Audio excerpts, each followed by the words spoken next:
Welcome to the Buddhaloka Buddhist Centre, the Buddhist Society of Victoria. On this very hot and wet, rainy now evening. I don't know if this is being live streamed, but this is what's happening at the moment. And my name is Ajahn Nissarano, for those who don't know me. I'm an Australian monk who ordained with Ajahn Brahm 22 years ago. And this is Venerable Mudito here from Newbury, who's here for today. And it was here for today and will be here for tomorrow, for the New Year's. So that's the... And the theme for this evening, I thought, would be, it's a bit of a departure. I've taught it before, I realised, which is about understanding anicca and the wisdom of expecting the unexpected. And this is for the Buddhist path. This is the wisdom that frees us from craving, from wanting, frees us eventually from samsara, from being reborn again and again. And the reason I was prompted to think of anicca is because on Saturday someone asked me about how we can develop the wisdom, the understanding of anicca. And, I said to them, of course, the way the Buddha suggested we do it is to develop perceptions, the perception of anicca. And of course he gives his teaching in the Girimananda Sutta, which I'll read out in a little while, so that the idea behind the perception is it's not the actual insight, it's not the insight into anicca, it is actually that which prepares us to see, to experience the insight, the direct knowing for ourselves. We all have, or Buddhists will have, an understanding of anicca, of impermanence. So I'll talk a little bit about anicca, probably for half an hour, and then we can do the guided, it's a guided meditation contemplation, so it will switch over. So part of the reason for teaching, talking about anicca this evening, focusing on anicca, of course, is that question on Saturday, how do we develop the understanding of anicca, impermanence? And also it is, because today, of course, the monks and nuns, the community at Newbury Forest Monastery, Buddhist Monastery, outside Melbourne, had to evacuate because of extreme fire danger today. Temperatures in Melbourne were up to 42, maybe even more actually. So they had to evacuate the monastery because of extreme fire danger. So it just reminds us how, unpredictable, how unreliable, how unexpected our experience can be. Of course, we have the weather report, so we have a good idea of what's coming. And of course, it reminds us too of the fires that have been happening in New South Wales, devastating fires, and in South Australia and Western Australia. And you can see how that, that impermanence, that incredible switch in people's lives. They're expecting, things to go on as usual. And then a day or two later, the home's burnt. Nothing left of all those dreams that they had about their home. Some people died in these fires as well. Not so many, which is very, very good news, actually, because it shows that they are prepared. So this evening, I'd just like to focus on this anicca, transience. And just for those who are wondering, what is he talking about? What's this anicca business? And as I mentioned, it isn't really a word. We often use the word anicca, but what it is a signpost for an experience, a direct insight into the nature of reality, the actual building block of reality, this impermanence. And there are many, many words in English that sort of approximate it, but I always prefer words that give a bit more of an emotional or a more concrete feeling to those words. Because we use this word impermanence, but it's a very abstract word. It doesn't have much feeling for me. But if we use words like nothing lasts, now that really impacts, That's one of the translations for it. Transience is, again, that's a bit of an abstract word, but it's that sense of ever moving on in this life and from life to life through samsara. We can't stop, we can't rest. We're always moving, which is very unpleasant sounding. And this is somebody who sees many, many past lives like the Buddha did. He would see this, this continual moving on from here to there, looking for happiness and finding some of it, but not that permanent happiness. But one of the other meanings of that we have for anicca is uncertainty. And this is a meaning that Ajahn Chara, Thai monk, often used. It was unsure or not sure. This sense of it's not reliable, it's not predictable, it's not permanent. So this is a very good word for giving the feeling that accompanies anicca or uncertainty. Is a very good word for it, because it brings up the essence of what we feel when we experience anicca, especially when it's really, unexpected. Our home's just burnt down. And it's that sense of insecurity and vulnerability that we feel. This is dukkha, really.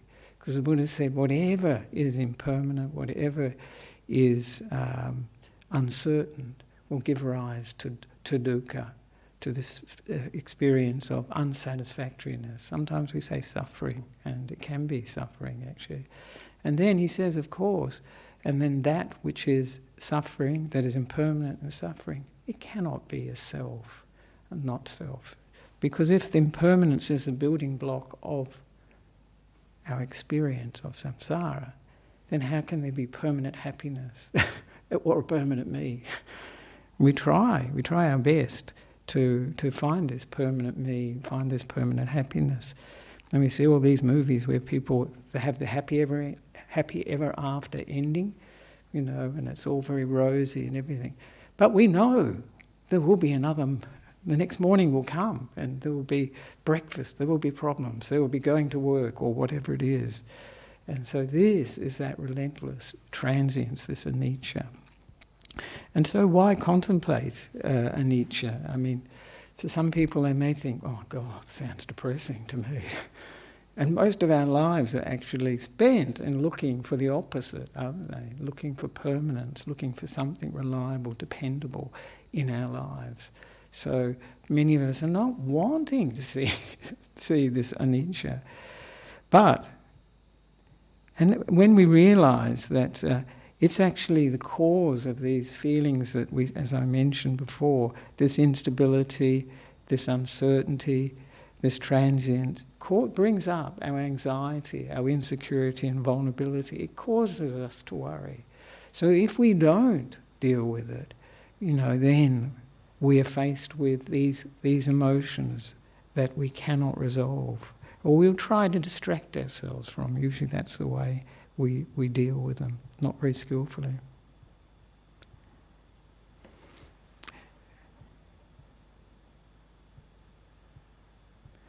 But the purpose of anicca is this deep insight, is really to free us, as I mentioned in the title of the talk, to free us, to allow us to let go of our attachments, of craving, wanting things to be other than they are at this particular moment, or wanting to get rid of what we're experiencing at this particular moment. And it is that, the understanding, this is what people experience when they experience the first stage of enlightenment, stream entry. We call it Sotapanna, or in Sinhala, Sowan. And they experience whatever is subject to origination is subject to cessation. It sounds pretty simple, doesn't it?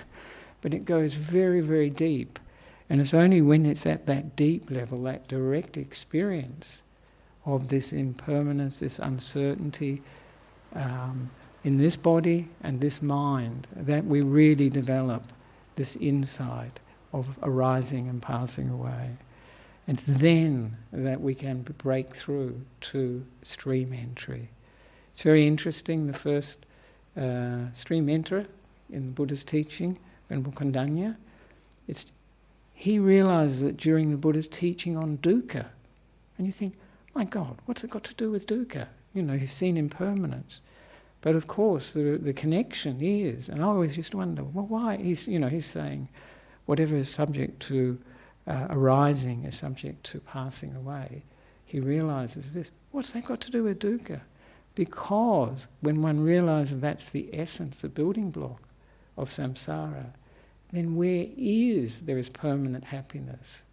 There cannot be a permanent happiness. And this is the understanding of dukkha, which leads into the Four Noble Truths. So I hope people are able to follow that one. But the focus that the Buddha has, and I'll get onto it more, is towards looking at our bodies and minds in terms of impermanence, and that will be the focus for this evening's meditation. And there's this lovely quote here, sometimes, yes, that's not bad, the language, and he says, this is an interesting, and this is expression of this impermanence, this transience. He says, monks, there is no materiality, this is our bodies and other material things in the world, whatever, no feelings whatever, no perceptions whatever, no mental formations. This is no intention, mental formations are intentions or willing. There is no consciousness, this is experience of the senses. Whatever that is permanent, everlasting, eternal, not subject to change, that will last as long as eternity. So the Buddha is making it very clear that everything we take to be I, me, and mine, this body, this mind, impermanent, which can be very... it's interesting, when we hear these teachings, he goes to the worlds of the devas. These are the celestial beings who have very, very long lives and very mental experience of happiness and pleasure without a very solid body like ours. And they live for long periods of time. And then the Buddha appears to them and says that your existence, your life here is impermanent. You will pass away from here. And the Buddha describes how alarmed they become and how fear-stricken, petrified, because they had never realized it. They thought, my goodness, this will last forever. And this is actually the Christian idea of heaven, isn't it? It'll last forever. And it lasts for such a long time that these devas, these heavenly beings, can believe that. But it shows, this insecurity that really strikes at the heart when we understand, when we hear about anicca, when we really understand anicca. So, and it gives rise, when we do have this direct experience of anicca, of impermanence, to the stage of, as I mentioned, stream enterer. A stream enterer, the first stage of enlightenment, or any of the higher stages, has understood completely anicca. They have really seen it to the core. That has made them an enlightened being, actually, to see that this is the basic building block of experience of the world as we experience it. So, of course, the important thing, as I mentioned, the Buddha always talks about abhinya, direct experience. This is what insight is. We can have an understanding, an intellectual understanding of impermanence, uncertainty, transience, nothing lasts. But that's only ideas, concepts. And we will not necessarily have this deep experience that really understands it. When we really understand anicca, far from being depressing, it's very liberating. So it explains life so much more. A person that has understood anicca at this very direct level finds that they're flowing with reality instead of opposing reality. They find that a burden has been lifted off their shoulders. And one of the burdens that's been lifted, the biggest burden actually, is this view of the me and an I inside here. We call this Sakkaya Ditthi, which is the first stage of enlightenment. That's the major insight that comes. There isn't. How could there be if there is this impermanence? And that's the major breakthrough that changes everything for that person. And in order to understand anicca, we need to practice, and that practice is particularly to develop the perceptions of anicca, to look for it in our experience.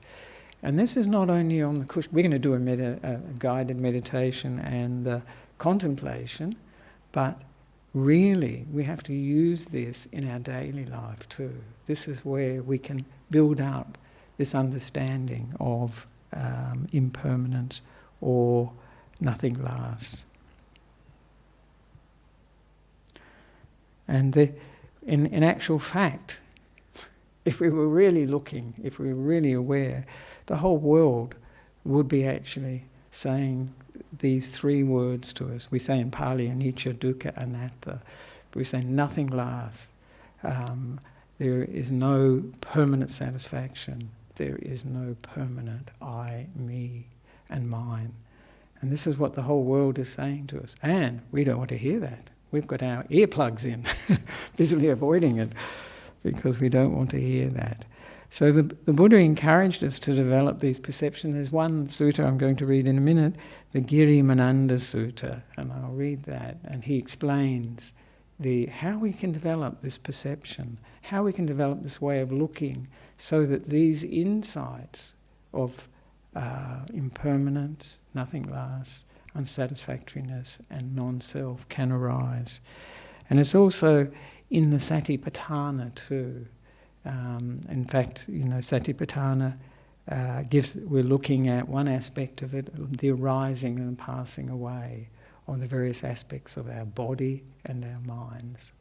So this is another way of looking at it. And the Buddha very much emphasised recollecting, contemplating about old age, sickness and death. These things are the very, very obvious expressions of impermanence in our lives. And you can see what fear people have about death. And most of our anxiety, insecurities, our phobias in life stem basically underneath from this fear of death. And so this is really impermanence writ large, very experiential.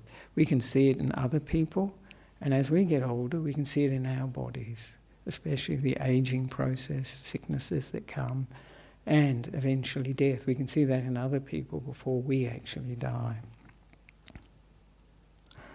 And of course, our perceptions are mainly not looking. Maybe I don't need to mention this, but it's interesting. Our perceptions are not based on looking at things like in this way.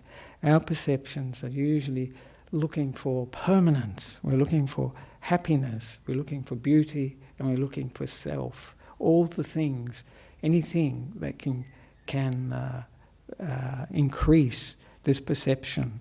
This is what we're trying to how we usually perceive things. And the Buddha called this distortions of reality. Because all the things we are looking for permanence in, happiness, beauty and self, are usually the opposite. They are the opposite. So of course it's a sort of a lost cause.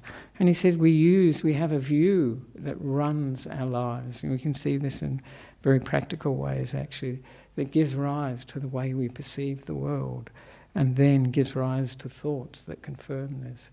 And a very good example, it's very important actually on the mental level, is, for instance, we have a view, and many people have negative self-view, for instance, don't they? That I'm hopeless, I am hopeless, I'm not worthy. All these sorts of negative views that one can have picked up almost without examining them in childhood, any time through our lives. Usually early on, we haven't examined it, we haven't really investigated it. But this view that I'm hopeless, that will, for instance, give rise to perceptions. We'll see occasions when we are hopeless, we cannot do things, we cannot deal with things, and our thoughts will confirm it. So this is like a distortion of reality. This is how these distortions of reality, delusion, work. through our views, perceptions and thoughts, but particularly aimed at a sense of permanence, happiness, beauty or self. The one I'm talking about here, of course, is on the level of self. If we have this negative view of ourself, then that will give rise to these perceptions and thoughts to confirm it. And then that view gets stronger, confirmed, and it gets worse. So and then it gives rise to all these things like depression, anxiety, and so forth. So we're not watching these things, our body and mind changing, not focusing on investigating. What we are actually looking at when we look at impermanence is, of course, we're looking at beginnings, the arising of things in this body, this mind, our body, our mind, their persistence, their presence, as it were, but they're changing as they are present, and the ending of that experience too. So this is the arising, persistence, and passing away. And we need mindfulness for this. And one of the most, it's nearly time, one of the most inspiring descriptions of this is actually when the Buddha talks about his own experience. But this is just, I find it extraordinary. I think many people may not see how extraordinary it is. But in this discourse of the Buddha, the Venerable Ananda has been talking about all the wonderful and marvellous qualities of the Buddha. And the Buddha says, yes, that's so, yes, that's so, yes, that's so. But at the end of the sutta, after Ananda has been going on about all these, fairly all extraordinary things, almost supernatural things, and then the Buddha says, that being so, Ananda, remember this too as a wonderful and marvellous quality of the Tathagata. That's how the Buddha referred to himself. Here, Ananda, for the Tathagata, feelings are known as they arise, as they are present, as they disappear. Perceptions are known as they arise, as they are present, as they disappear. Thoughts are known as they arise, as they are present, as they disappear. Remember this too, Ananda, as a wonderful and marvellous quality of the Tathagata. So that's many people might not think that's extraordinary, but I think that's extraordinary because these things come and go very fast. And for someone to be aware at that level is extraordinary. The feelings that are coming, changing all the time. The perceptions that go with that, because in order to have a feeling there has to be some sort of perception of that feeling. And the thoughts that perception and feeling will bring with it as a result of it. So this is fairly extraordinary, and it contrasts so much with what Ananda said before. It also shows, doesn't it, that the Buddha very present, here and now. He's talking about what he's experiencing here and now. And so this shows us how we can practice this perception of anicca, how we can develop it so that we too can be aware on that level, or hopefully. So now I'll read the actual teaching that the Buddha does give on the developing the 10 perceptions, but we'll focus on the first perception. And this is called the Girimananda Sutta. And it's a famous sutta that the Buddha gave for a sick monk. And I'll just read it anyway because it gives you the background too. On one occasion, the Blessed One, that's the Buddha, was dwelling at Savatthi in Jeta's Grove, Anathapindika's park, the famous monastery. Now on that occasion, the Venerable Girimananda was sick, afflicted and gravely ill. Then the Venerable Ananda approached the Blessed One, paid homage to him, sat down to one side and said to him, Bhante, the Venerable Girimananda is sick, afflicted and gravely ill. It would be good if the Blessed One would visit him out of compassion. And then the Buddha says, if Ananda, you visit the Bhikkhu Girimananda and speak to him about 10 perceptions, it is possible that on hearing about them, his affliction will immediately subside. And what are the 10 that he tells Venerable Ananda about? Perception of impermanence, the perception of non-self, the perception of unattractiveness, the perception of danger, the perception of abandoning, the perception of dispassion, the perception of cessation, the perception of non-delight in the entire world, the perception of impermanence in all conditioned phenomena, and mindfulness of breathing. Interesting, isn't it? Mindfulness of breathing is a perception. The Buddha's talking about it as a perception. And what, Ananda, is the perception of impermanence. Having gone to the forest, to the foot of a tree, or to an empty hut, a bhikkhu, a monk, reflects thus: form is impermanent. This will be predominantly the body. Feeling is impermanent. Perception is impermanent. Volitional activities, this is will, are impermanent. Consciousness is impermanent. This is our experience of the senses. Thus he dwells, contemplating impermanence in these 5 aggregates, these 5 components, subject to clinging. This is called the perception of impermanence. So he's looking at the way the Buddha divided our experience, individual experience, is the body, and then the feeling, the Vedana. Sometimes Ajahn Brahm calls it experience, and this is pleasant, unpleasant, and neutral. We experience with every moment of our experience, actually. And then, of course, perceptions there to let us know what we're experiencing from our past experience. And then we have will, this is our reacting to whatever we experience. And we have the sense experiences, sense consciousness, so they call it. And this is seeing, hearing, smelling, tasting, touching, and thinking, and the mind, actually. So it's all there. And the Buddha was looking, and we've seen, pretty close now, we've seen that the Buddha is looking at this on, you can look at it on a momentary level. You know, for instance, when the Buddha said that he was aware of his feelings, perceptions and thoughts arising, persisting and then passing away. That's on a momentary level. But there is the level of birth, old age and sickness. That's more a bigger scale, and we can see that, and that is a major focus for the Buddha, actually. His whole mission was to go beyond old age, sickness and death. That was his aim. And we can see impermanence, and the Buddha talks about this on the cosmic level. So he talks about the destruction of the earth and this solar system in the 7 Suns Sutta. So he's talking about the whole scale of impermanence, from our personal experience of it as this body and mind, our experience of old age, sickness and death, but also the destruction of all of this world as we know it as well. Because in the Buddha, for the Buddha, there's this experience of the world is like a contracting and expanding. When it contracts, the world system, as it were, disappears. But in this case, the 7 suns, it's like the sun destroys the earth. So we have those 3 levels. And now I was going to talk now, what is the wisdom of anicca? That's another, maybe at the end we can talk about that if we want to.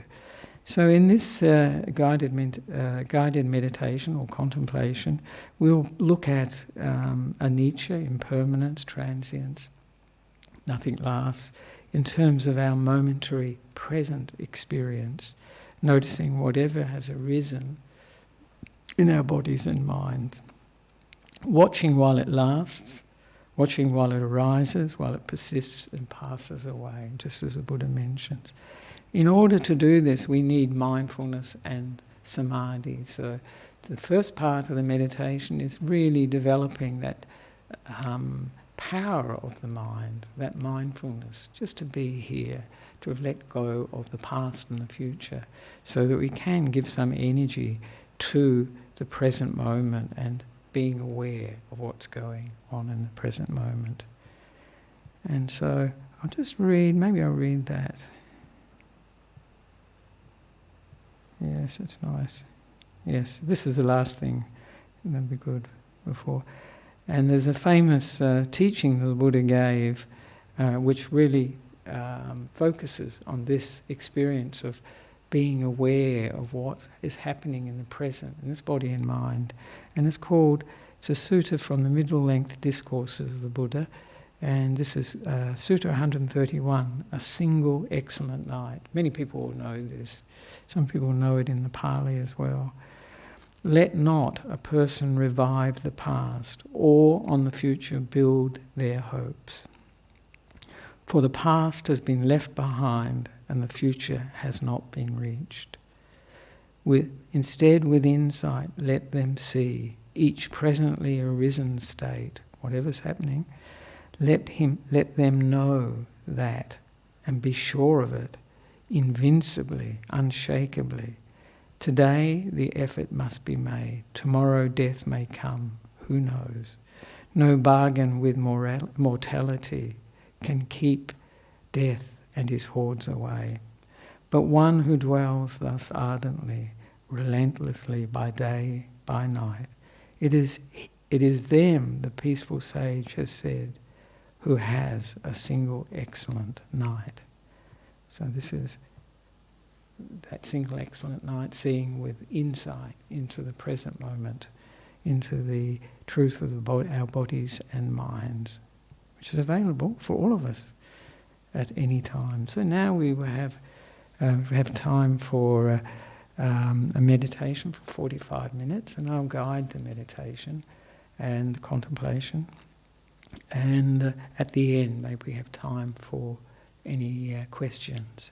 So please, if you find a comfortable position for your body, just make sure that it's reasonably stable, balanced, and we can move the body to make it more comfortable. If you want to sit on a chair or you want to sit on a cushion, whichever you find the best.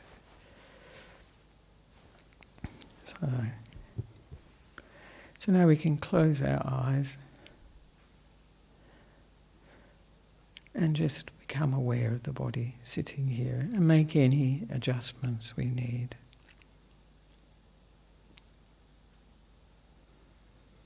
Focusing maybe on the shoulders, they're often the place that needs a bit of relaxing, moving.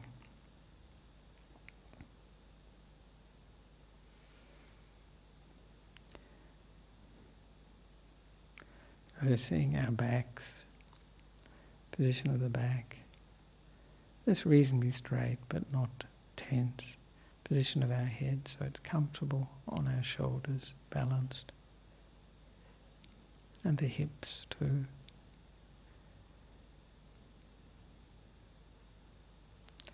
Getting in touch with our bodies.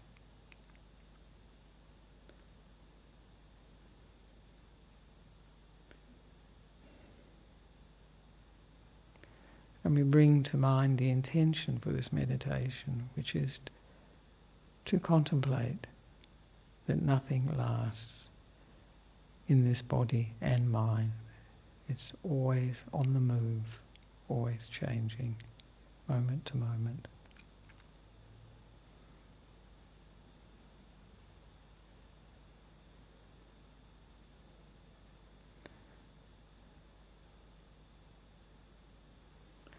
And we can have this intention too of making peace with whatever we experience. This acceptance, which makes it possible for us to look at what we're experiencing, not to reject it, not to ignore it.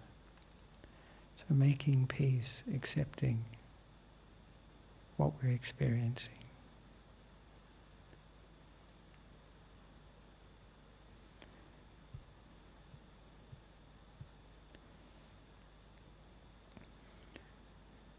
And we can relax the body mentally now, making peace with the body, moving from the top of the head,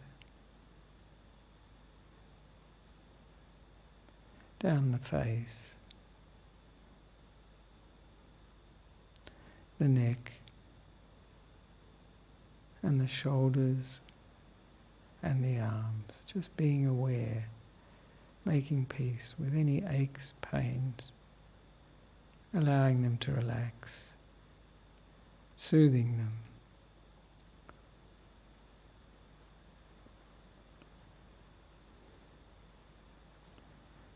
And we bring to mind the back and the front of the body. And we make peace, we soothe, we relax. Give this mental massage to the back and to the front of the body.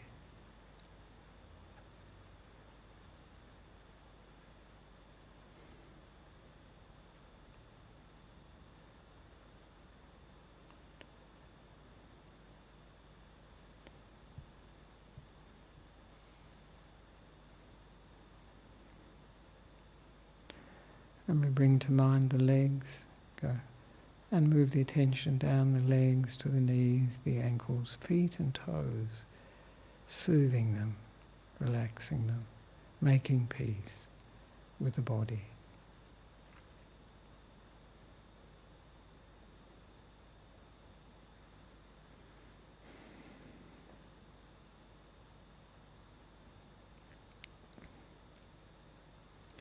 And we experience the whole body just sitting here,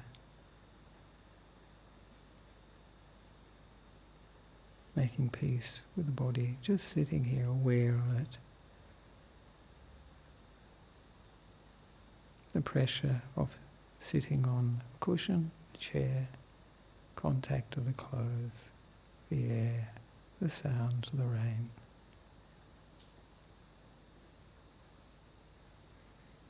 Making peace with it.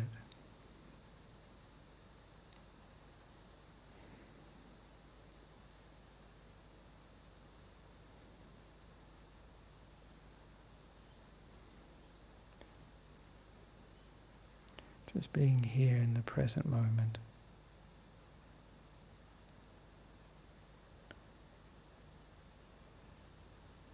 No concern for the past, what's happened, or the future, what will happen. Just here in the oasis of the present moment.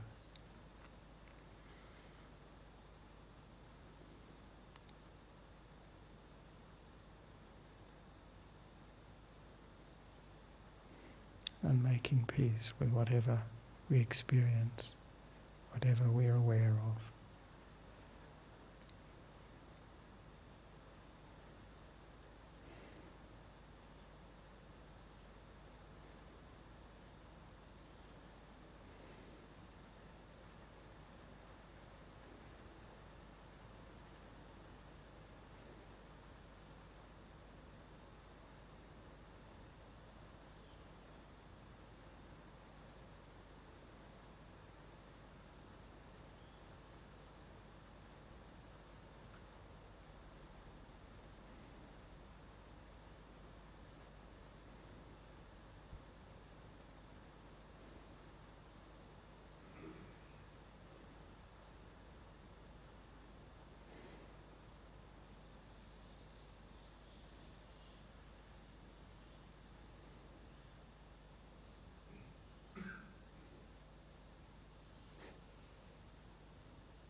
And when it comes to our attention, we can notice the breath and breathe in, making peace, and breathe out, making peace for the world. Breathing it in and breathing it out, making peace.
So now we can begin the contemplation, looking at things arising in this body and mind, beginning or arising, persisting, and then passing away, ending. And the first aspect we can look at is just the body in a general sense. To be aware of whatever is arising, persisting and passing away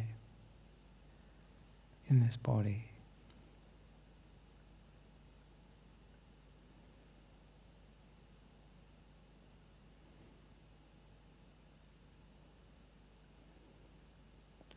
Noticing the changes in the body, the movement of the elements in the body. You can feel air in the body.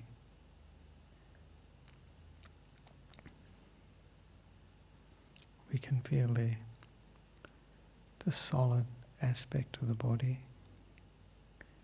the pressure, the weight.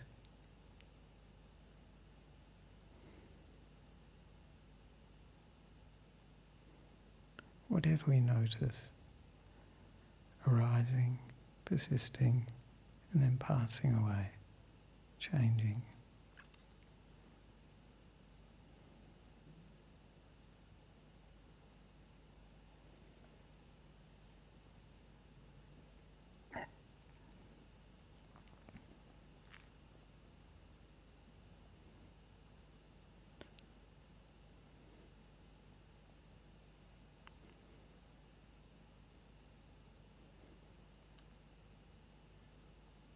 Be aware of the water element in the body, the saliva, that feeling of wetness, the warmth in the body, the heat element.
You can notice the breath coming and going, the air element.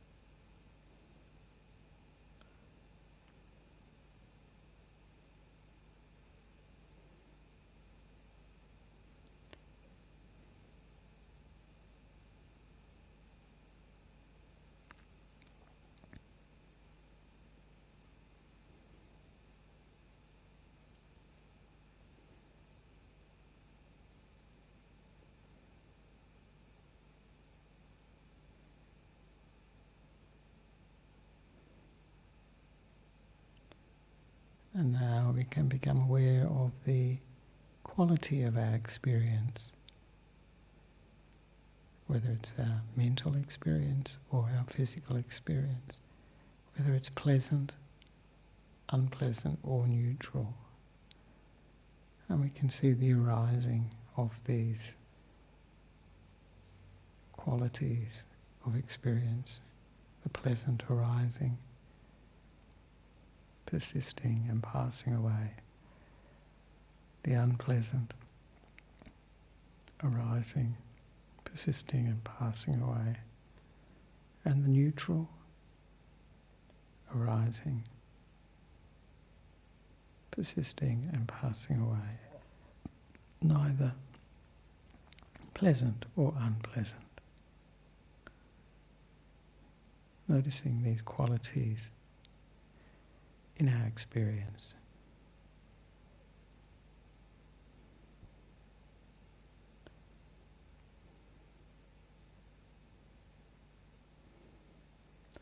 And noticing our reactions to these experiences, the pleasant, the unpleasant, and the neutral.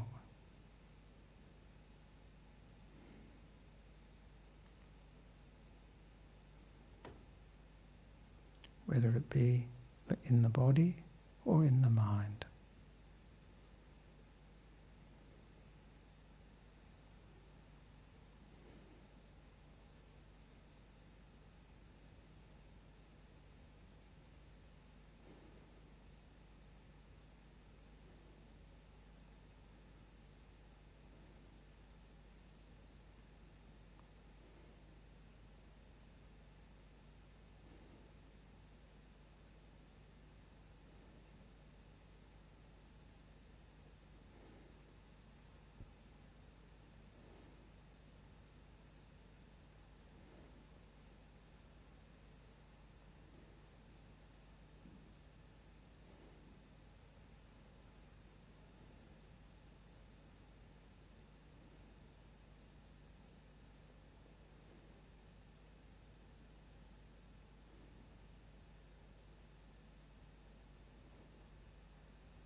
Seeing the way these feelings change one to the other,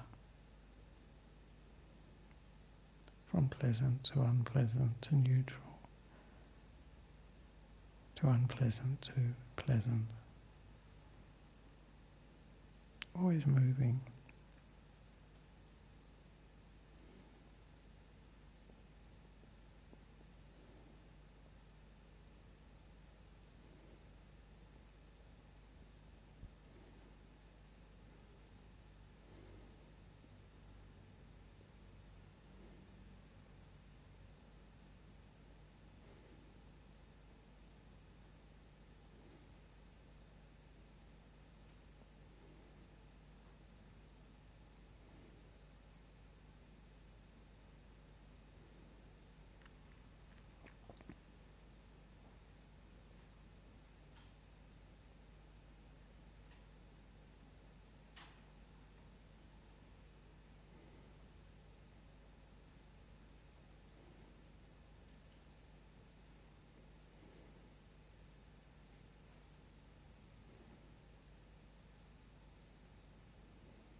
Now we can become aware of our perceptions, or that which recognizes what we're experiencing in the body or the mind, noticing how it's changing, how they rise, persist and pass away.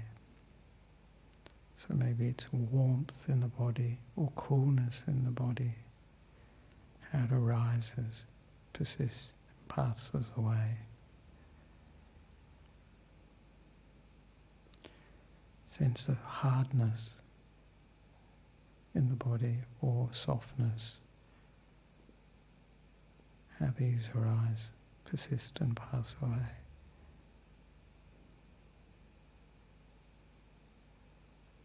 The body and the mind. So we can see how mind states, we recognize mind states, maybe of agitation or peace. Recognizing these perceptions arising, persisting and passing away.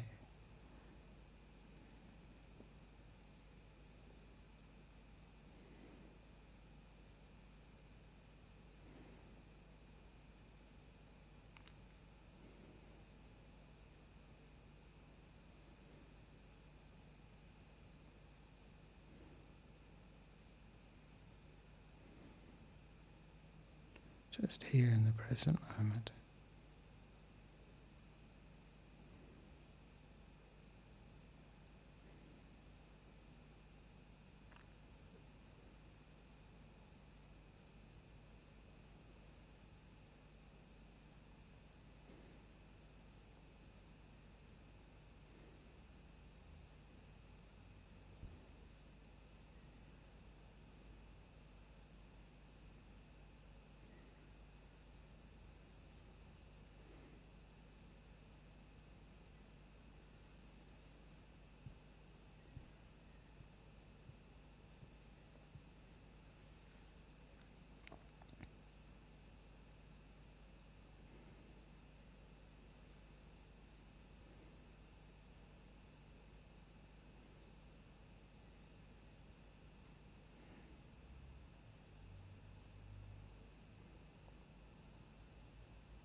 Now we can become aware of the aspect of our intention or will. How are we reacting to what we're experiencing? How are we reacting? This will, seeing the arising of it, persistence and passing away. Our reactions, our wanting to move away from the unpleasant, to be more comfortable.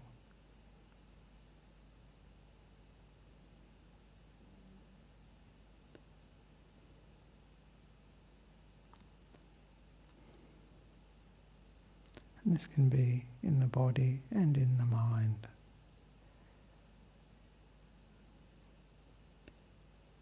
To our physical experience and our mental experience, reacting.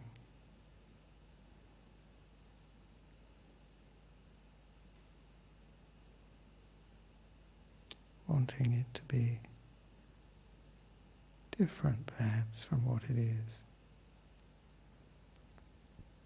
Wanting to change.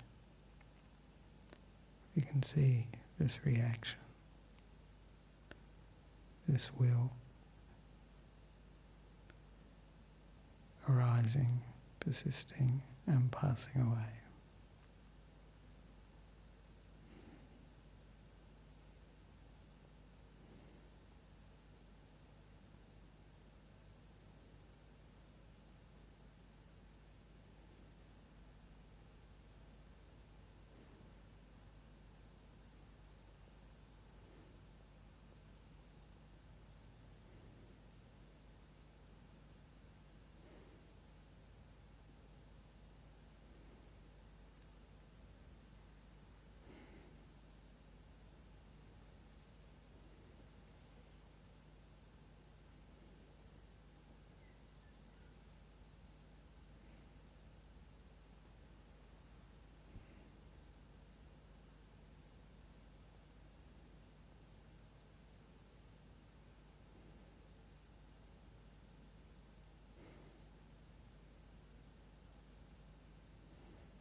And we can now pay attention to the experience of our sense experiences, what we're aware of through the senses, particularly hearing, what we're experiencing in the body, what we're experiencing in the mind,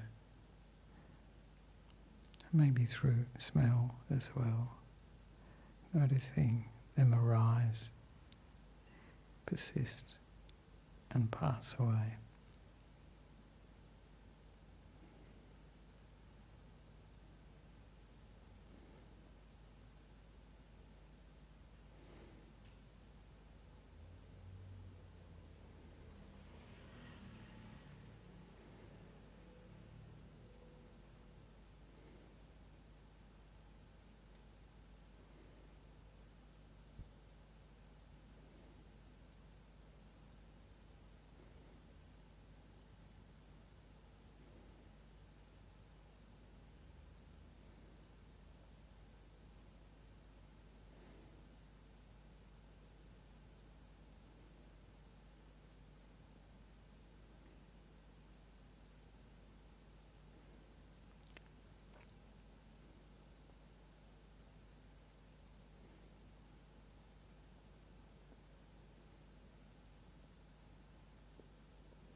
we can become aware of the interaction between these 5 elements of body and mind.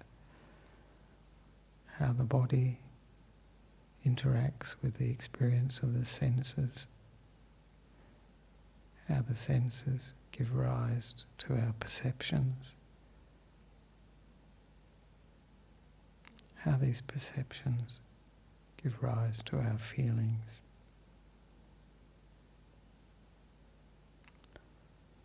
And how these feelings can give rise to our reactions, our will, our intention. Seeing these things arising, persisting, and passing away.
And now we can share the energy or the feelings that we've developed in the meditation with everyone here.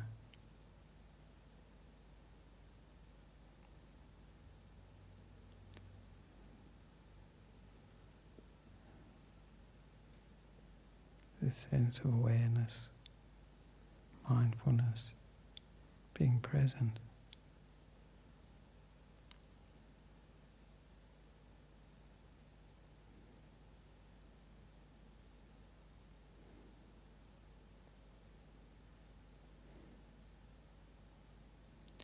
And expanding this feeling to all those beings that are nearby.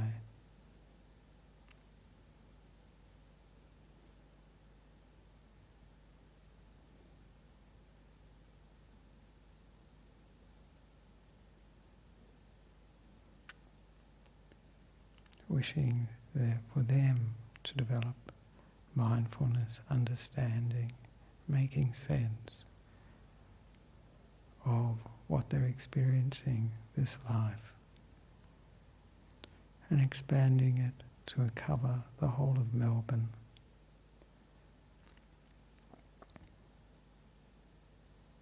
The whole of Australia, all beings, and the whole of the world, including all the realms of existence which we can't see, we may have heard of. Wishing that these beings may find the peace and wisdom that comes of understanding their experience.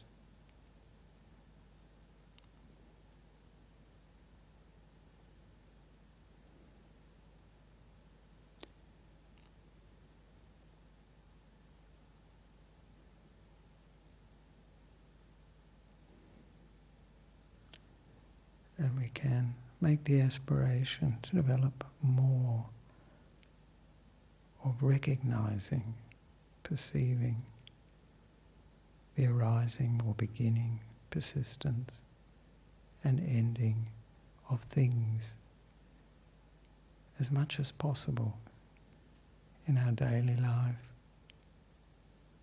in our meditation and daily life, wherever we find ourselves. So that this recognition can give rise to direct insight, direct wisdom, direct understanding how things really are.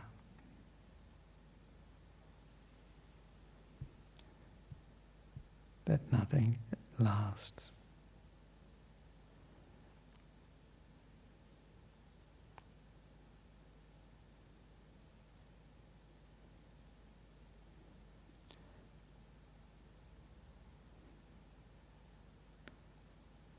And now we can review the meditation just to see how we feel now.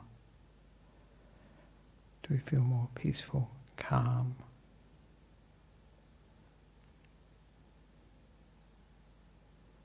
Do we feel we were aware of this anicca, this arising, persisting and passing away? Do we see some of the connections between the different aspects of body and mind?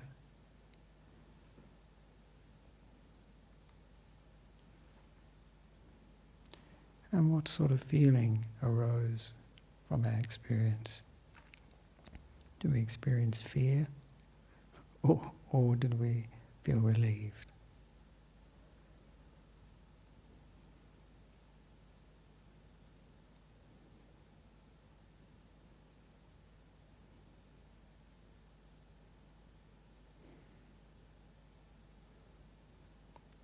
So now we can slowly come out of the meditation, slowly opening the eyes and moving our bodies to make ourselves more comfortable.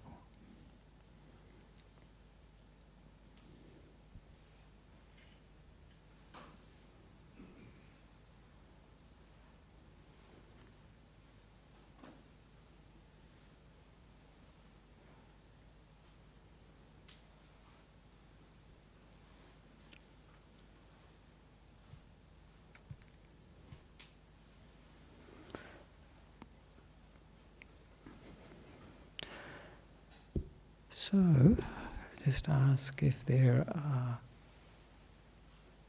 any comments, questions or complaints.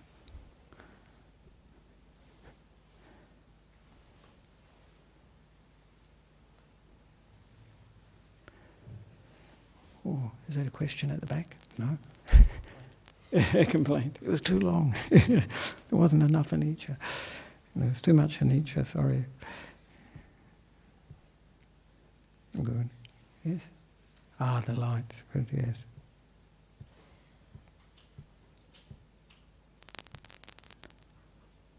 So, I'll just to finish off, to wrap up, hopefully you've had some experience of sort of anicca in that we are experiencing it all the time, really. This is more on the moment-to-moment level, rather than seeing, when we're getting older, sick and maybe dying. So this is something that's with us all the time. And if we don't have a teaching like this, we probably never look at it. We never see the connections between the various aspects of our experience. As pointing towards the end of the meditation, how the body gives rise to it. There's quite a few things that are arising in the body, and we usually say the 4 elements in Buddhism. They say 4 elements of air, earth, water and fire or heat. We see those. And we see that once we have a body, we have the 6 senses, the 5 senses we're aware of, and the mind. When we're meditating, we haven't got all of them going. Which is good, because we get too much input. And that's why seeing is such a predominant sight, and that's why hearing is such a disturbance for many meditators. They find it a disturbance, and so you can see, the arising, persisting, and passing away in this relationship between the body and the senses, and you can see how, from our experience, whatever it is, when the body And in the senses, we have perceptions. We recognize our experience. We tend to label it. Usually it's more basic, like comfortable, uncomfortable. And this gives rise to this sense of the feeling or the quality of the experience, whether it's pleasant, unpleasant, or neutral. And what we notice is the mind moves towards pleasant things, it moves away from unpleasant things. So if you found your body getting uncomfortable and then you moved, this is actually an experience of moving away from unpleasant feeling, dukkha vedana we call it. And this is what we do all the time. So we don't actually fully see dukkha. And you have some of these people who have this practice of, they call it sitting through unpleasant feeling, sitting through dukkha vedana. I don't think the Buddha would really encourage it that much, where they won't move at all, even though the body's on fire and feels incredibly painful. And some people they do practice this and actually get very good results from sitting 10 or 12 hours. Isn't that amazing? And then having that breakthrough when the mind just lets go and goes into incredible peace and joy and the pain is gone. Incredible. So that's a pretty extreme practice. So this is the connection between the body, senses, perceptions and feelings. But the reactions, we call it sankhara, this is the will, the intention, is say for instance the intention to move. I want to move. It's uncomfortable. It's a reaction to the feeling, the dukkha vedana, the unpleasant feeling. And the pleasant feeling that attracts us will go towards it. So we see the interrelationship between these 5 elements. And of course, those that are aware of the Buddha's teaching would see what is that sequence pointing out. People recognize that sequence. It's the sequence of paticca samuppada. Because we have consciousness, we have the sense consciousnesses, the awareness of the senses. Then we have this body and the other aspects of mind. From that, we have this experience of the senses, 5 senses plus the mind, so 6 senses. From that, we have contact, which can be experienced as either pleasant, unpleasant, or neutral. Then we get feelings of the same nature, pleasant, unpleasant, and neutral. And then from that, the reaction. And this is called tanha, wanting to get, if it's pleasant, wanting to get rid of it if it's unpleasant. And if it's neutral, well, who cares? We ignore it.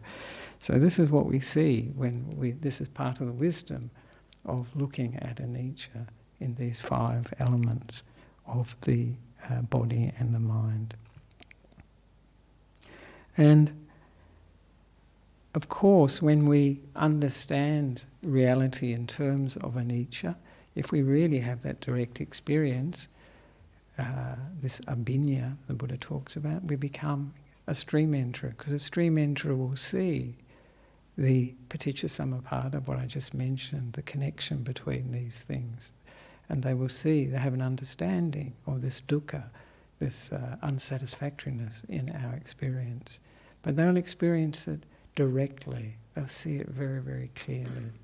And as I mentioned, it will mean that they can no longer have the view, there's a permanent me, I, inside here, and it's making things happen, because they've seen the things arise from causes and conditions and give rise to results. There's no me running the show. It's just happening, as it were. And so that is a liberating insight that brings incredible happiness. And the Buddha said that a person who sees that has the equivalent of dirt on their little finger is the sort of suffering that they have in this world compared to the whole earth. So a person that becomes a stream enterer, first stage of enlightenment, their suffering is like our little nail with dirt on it compared to the earth, the earth on the whole earth. So the soil on the whole earth, that works better. So this shows you what a relief, what a great relief. That I, me, mine, not running the show. So this leads to less suffering, more peace. And Ayakema, she always used to say that insight brings concentration, she would say. Ajahn Brahm would say, no, it's a terrible word. And that concentration brings insight. So this peace brings wisdom, and wisdom brings peace. And I like, it's always nice to mention Ajahn Chah. He comes up with some really good sayings. And he's talking here about, anicca in terms of not sure, because it's not permanent, not reliable, not dependable. That's what we want in life, actually. We want to know things are certain. And we don't like things being uncertain, because it gives rise to this insecurity, and which feels very unpleasant. We feel vulnerable, we feel exposed. And he said, no matter how sure the mind wants to be, just tell it. Not sure. Whatever the mind wants to grab onto, whenever the mind wants to grab onto something as a sure thing, just say, it's not sure, it's transient. So this is a way we can practice. And when that happens, when we understand anicca, then that tendency to want to grab onto things is really wounded, because we see that everything that we want to grab onto is transient. It won't last, and so therefore it doesn't have that quality that can grab our attention. Because we know, if we looked at bodies, if we looked at things that we want, and we could see them as aging, as they were breaking down, we're not so attracted, we're not so caught up in it. If you could see, for instance, a new cell phone, a new mobile phone, and we can think of it as impermanent, as aging, breaking down, not working anymore, some viruses, all this sort of thing, that enables us to let go of wanting it in a big way. So somebody that has seen anicca is really wounding in a very serious way this addiction we have to thinking that by wanting something or wanting to get rid of something, we will find happiness. When I get this, I'll be happy. When I get rid of this, I'll be happy. Which keeps us always in a state where the happiness is the never happiness, I call it. It's always in the future. It's like the carrot just ahead of us. It's keeping us going. So this is the point of anicca, that it brings all these things with it.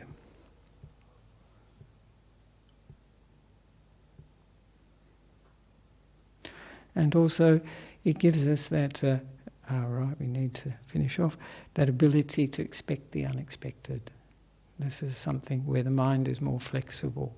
Then we're not completely overwhelmed when things don't go the way we expect. And as I mentioned, I mentioned earlier actually, that Ajahn Chah would hold up a cup and he would say, the cup's already broken. And people would look at the cup and say, no, Bhante, it's not broken. Sorry, he needs glasses. But what he'd mean is, a cup having been made one day will break indeed, just as our bodies and our minds coming together as they do due to cause and conditions, they will break. This will leave this body, the mind will continue on, the consciousness will continue on in a changed fashion. And so this is the wisdom that allows us to deal with those big events in our lives. He also called it the spillway in the dam. So if a dam doesn't have a spillway, you know what a spillway is? It's the overflow where the excess water can go. If there is no spillway, the water will just go over the dam wall and eventually push the dam wall down. And in the same way, if we don't have an understanding of anicca, when we experience it, it just overwhelms and it pushes down, pushes over our whole world, our mind, our health, everything. So some people, when they experience some of these traumatic experiences, whether it be bushfire, wars, whatever it is. It just destroys them. They're overwhelmed. They have no slipway, no overflow of understanding. This is anicca. This is part of existence. It's the essence of existence. And just to finish with the last one, that's my mother's favourite talk, Buddhist talk, was by Ajahn Jagaro, actually, not Ajahn Brahm. And when she passed away in 2005, I found 4 or 5 copies of this because she would keep losing it, and she'd ask me for another copy. And I'd give her another one. And then she'd lose that one. But when she passed away, we found all 4 or 5 of them. And that talk was called "This Too Will Pass." And this is about the essence of wisdom we develop from anicca, which is good news when it's unpleasant, when it's dukkha. But when it's pleasant, then we can really suffer. But if we know this too will pass, we can be balanced, we can be aware, yes, this pleasant thing would naturally pass away. It arose, anything that arises, it must finish sometime. Whether it's good or we find unpleasant, good or bad, it will pass away. So this is the wisdom my mother liked, actually. She liked it a lot. And it helps for when somebody's very depressed, they're anxious, those sorts of states of mind, just to know that there is an end to it, not that it won't go on forever. Because these mind states feel like they're permanent, which they're not. They cannot be. So for someone to be reminded, this too will pass, it does help, So I'd like to finish there, and I hope that, as I say, this guided meditation is not just for our meditation, not just for when it's contemplation really, when we are meditating, when we're sitting on the cushion, but in daily life. And to remind you that, when the enlightened monks and nuns at the time of the Buddha experienced their enlightenment, it was often not while they were sitting in meditation, but when they were experiencing things. So we have the famous incident of one nun who, just washing her feet before she went into her hut, saw water run. She washed her feet, some water sank into the ground nearby, some went further down the slope, and some went further. And from that, she had a deep understanding of impermanence, because she had experienced her children dying, she'd experienced her husband dying, her brother dying, and her parents dying. And in this story, it was all on the same day, so it was very overwhelming at that time. But this experience of enlightenment happened a long time after that, quite a long time after that. So these experiences of enlightenment, of understanding anicca, don't necessarily happen while we're on the cushion. But when we develop these perceptions like we are doing this evening, it's very useful, because then we start to look at the beginning, the arising of things, persistence, and their passing away. And this is a very good thing, because we train ourselves to look at beginnings, never at endings. We're only interested in things starting up. So starting up of relationships we're always interested in, they're always fascinating. But the ending of them and the persisting of them may not be as enjoyable, actually. So we can see that with our lives. And this is on a moment-to-moment basis, but we can also see it as we age. We get sicknesses and we die. So thank you very much, and I hope you didn't get depressed by this and that you find it useful. So very good. And it's a very select crowd that came tonight. Not many people because of the heat, the weather, and the holidays. So those who would like are there any comments or questions just before we finish? No, I think we had that before. So we can those who would like to pay respects to the Buddha, Dhamma and Sangha and finish off.